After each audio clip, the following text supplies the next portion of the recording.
Hey guys, it's Targon here doing a Raid Shadow Legends video. Happy Labor Day to you all. I hope that you're enjoying the weekend and hopefully you got a little extra time off work.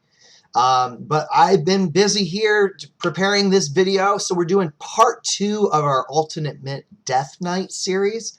And today we're going to take on the level 20 Fire Knight dungeon using just very basic champions. So Fire Knight is one of the most important dungeons in the game, especially as you get later on. You really want that regen gear, you really want that savage gear, and there's some other sets in there as well that are just really useful. So being able to farm Fire Knight is really great, and the sooner you can get there, the better. It also sells for a pretty good amount of silver too, so getting a good Fire Knight team is really helpful.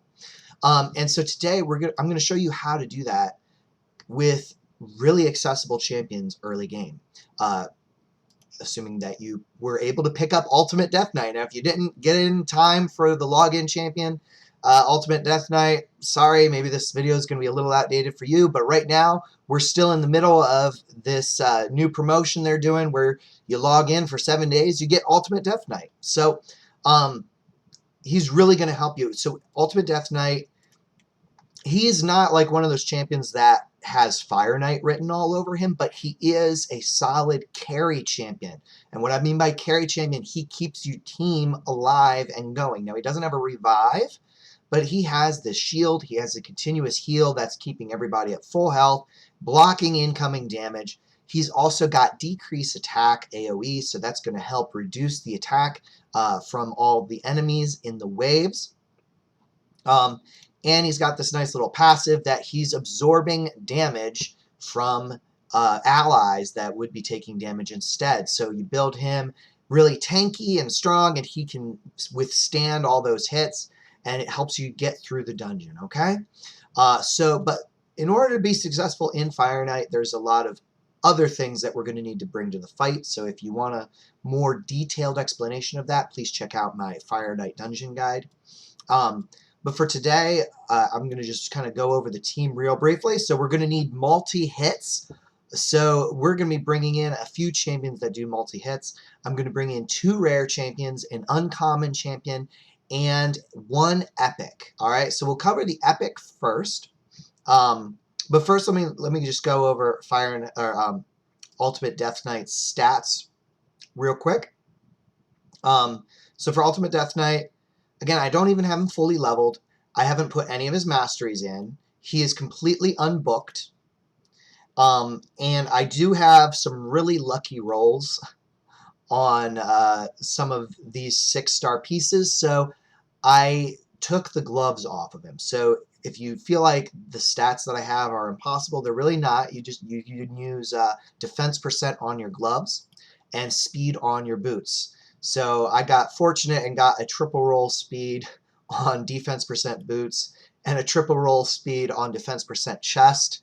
So that's why I'm able to go with the extra defense % on the boots. Also got a triple roll on speed from the accuracy banner. So super happy about those, but I know most of you are not going to have that kind of luck, at least not yet. But you can just put speed on the boots and defense % on the gloves, and you should be able to get close to these numbers that I have. I went with a perception set and an immortal set. Might be good to do extra immortal or regen gear on him just to make sure that he stays alive. Lifesteal may be a decent candidate for him as well.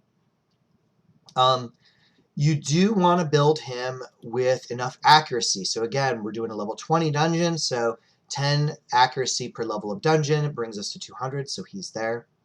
You want to have around 200 speed, thereabouts, for champions here. Now, I don't have anybody speed tuned, so if you can bring everybody to, maybe between 180 and 210 or higher, then that'd be ideal. I have 4,000 defense on him. You could probably get by with a little bit less, but he is going to be taking up a lot of damage. That's why we want to make sure that we have plenty of defensive stats, so defense and HP. I didn't really worry about critical because he's not there to do damage. He's there to carry us through. All right? So the main things is defense, speed, accuracy, and HP. You know, ideally I recommend 4,000 or 40,000 HP for this and at least 2,000 defense on everybody. Do I have that on everybody? No. Some of the champions are a little bit under in one or the other areas. But that's going to be the basics that you're going to want to try and get to. So that's how he is built. So we'll cover Deathknight next. So Deathknight is the best built champion that I have on this squad. Actually, I think this is all 5-star gear except for his banner, but it's pretty solid gear. The reason that we're bringing in Deathknight is he's got a double hit on his A1 that's going to help break down the shield. The decreased speed is really good on the boss because then he gets moving slower and it's easier to keep up with dropping his turn meter over and over so that he doesn't get extra turns.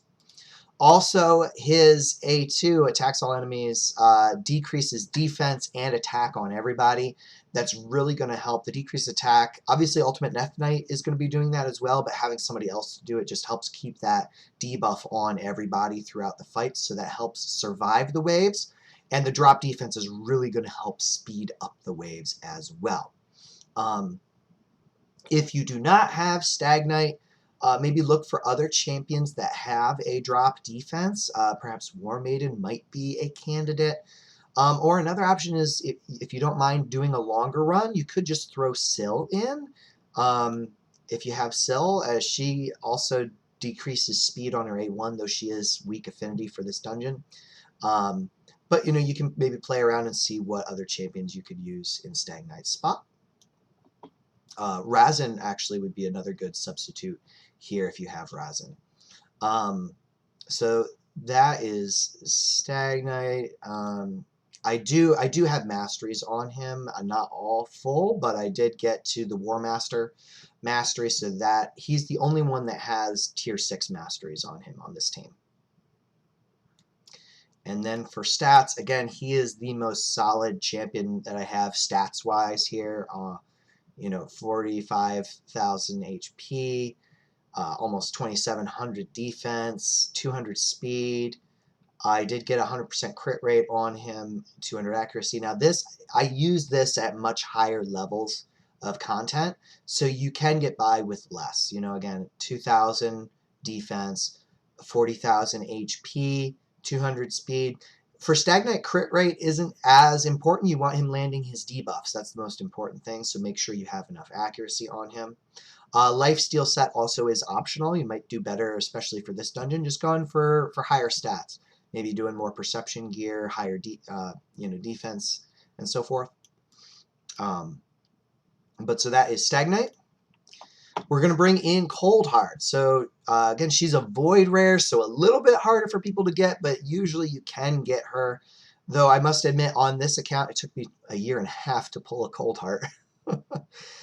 So if you don't have Coldheart, again, Razin might be a potential option, or finding someone else that can kind of drop turn meter and do like a heal reduction debuff. She's great because she has both of those, and she has a quad hit on her A1, which is really going to help us get through the shield a lot quicker. So that's why we're bringing her in. The heal reduction is great in case the boss does get an extra turn, and she's able to fully decrease his turn meter as well, which is going to help us be able to just get the shield down and keep it down and just hammer away until he's down. All right. Masteries, I do have some masteries on her, but I'm still working on hers actually. Stats, I just went with all perception and accuracy gear on her. You don't actually need as much accuracy as I have on her for this. You can go a little bit lower. You do want to make sure you have at least 70% crit rate. She has on her nuke a 30% boost, so that brings it up to 100%, and you want that hitting critical every time to just speed things up. Really helps out a lot. I have over 40,000 HP on her. Her defense is a little bit low. So especially for this, I would say you could sacrifice some of the crit damage and go defense. Maybe even just swapping out a crit damage amulet for a defense amulet. This is more what I'd have her built like for Spider. Obviously the crit damage is great, but if you're worried about survivability, you want a little bit more defense than this. So she is the other member of the team, and then we're bringing in Apothecary. Now, Apothecary is going to be really important because he's going to be keeping us alive with his heals. Also, he's going to help us move faster with his speed boost, and he also has a triple hit on his A1 to break down the shield. I'm running him in Relentless gear. I have a few 6-star pieces, but I didn't fully level everything up, so it's going to be similar stats to what you can get with just 5-star gear. So I went with as much speed as I could get on him while maintaining a Relentless set and getting him close to 40,000 HP, a little over 2,000 defense. Ideally, I'd like to get his crit rate up a little bit more. Accuracy really isn't important at all on him. The crit rate is good because his heal can crit. But mainly for this, you want to make sure that he's tanky, especially for level 20, because he's going to be weak affinity, so he's going to be the top target. So ideally, I'd like to have more HP on him, but you'll see this should be plenty. And then we're going to bring in, masteries.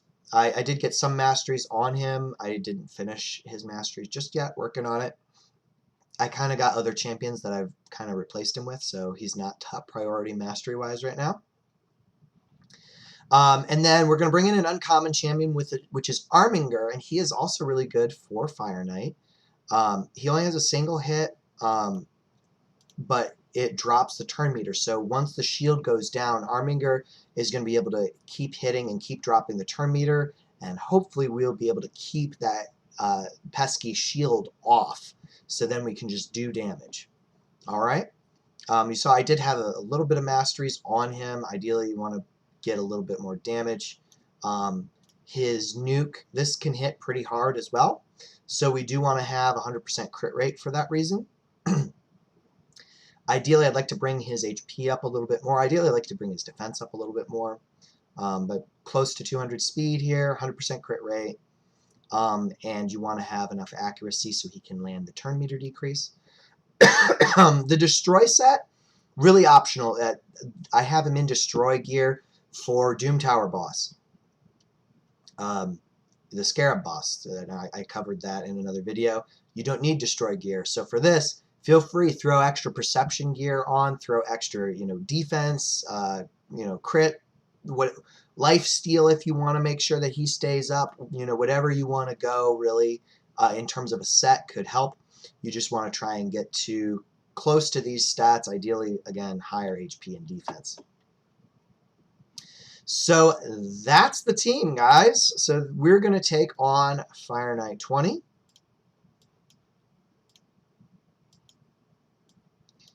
And again, we're going to use Ultimate Deathknight as the lead because he has the defense aura. That's going to help make up for the lower defense, especially like for Cold Heart and so forth. And I haven't done this run a ton, so I can't say that this team is necessarily going to be completely foolproof. Like if you get a couple critical hits in a row, I imagine that could ruin the run because we don't have a revive champion. This would be where, maybe bringing in someone like Syl in place of Arminger or even in place of Deathknight could be helpful because she can help with picking people back up. So you'll see, like, they're mostly going to be targeting Apothecary here because he is the weak affinity, which is in some ways good because he's a little bit beefier than Cold Heart, because if they were targeting Cold Heart, she would drop a lot quicker, so that's what allows me to get by with the lower defense numbers on her.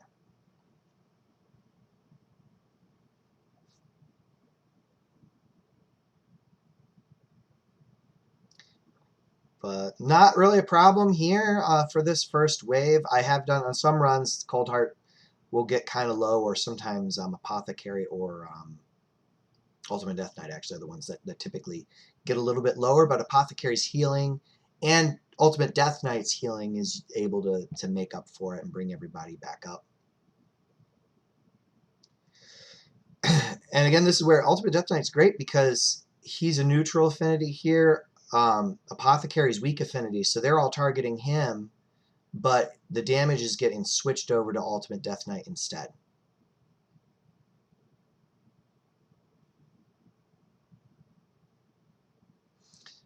Stag Knight, again, you can kind of see they got the drop defense on everybody, so that's helping to speed things up. This is not a speed run. I don't really have a good damage dealer for the waves. Coldheart and Arminger can do a lot of damage to the boss because their skills go off enemy max HP.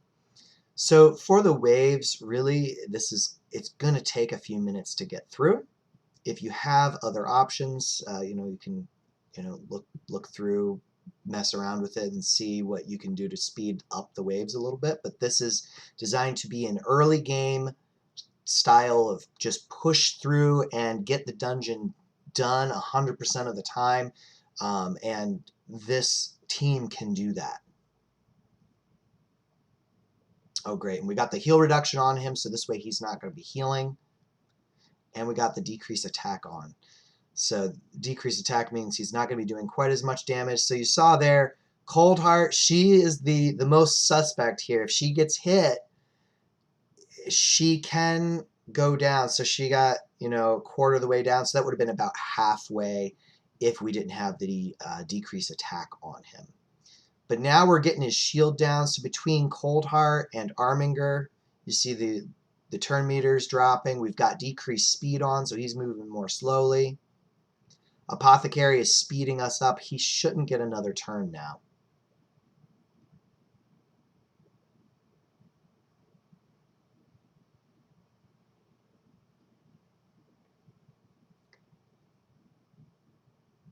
And so that's why we want to bring in the multi-hitters, because it's going to drop the shield, and then you allow the turn meter reduction to start taking place.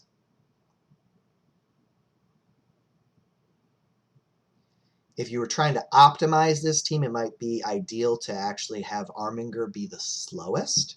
That way you can have everybody else kind of break through the shields. And then he drops the turn meter. All right, so that was the run. We look at that, under 4 minutes. Usually this team takes a little bit longer, but we got a little bit lucky on some of the RNG there. Again, the lowest that I've seen someone drop on this team was Coldheart once, took a hit from Fire Knight, brought her down maybe a little bit under 50% of her health. But again, that's why we have Apothecary here. So this is a very accessible team, guys. If you don't quite have these exact champions, that you can look for some replacements. Probably, if you don't have Coldheart, it might be really difficult, but you might be able to find some legendary or some other epic champions that can kind of fill her spot really good. Stag Knight, Arminger, even to some extent Apothecary are fairly replaceable. And again, if you wanted to bring in someone like Syl, she could help you out as well here. So that concludes the video. Hope you enjoyed. Hope you're able to maybe down Fire Knight 20 a little bit earlier than you thought. Maybe this will give you a reason to consider building out Arminger, because he really is a very, very good champion. I still use him on my main account for high level Doom Tower as well. So he's definitely a champion worth building out, despite being only an uncommon. All right, so please like and subscribe to the channel, and I will be back with a little bit more Ultimate Deathknight content soon. Catch you next time.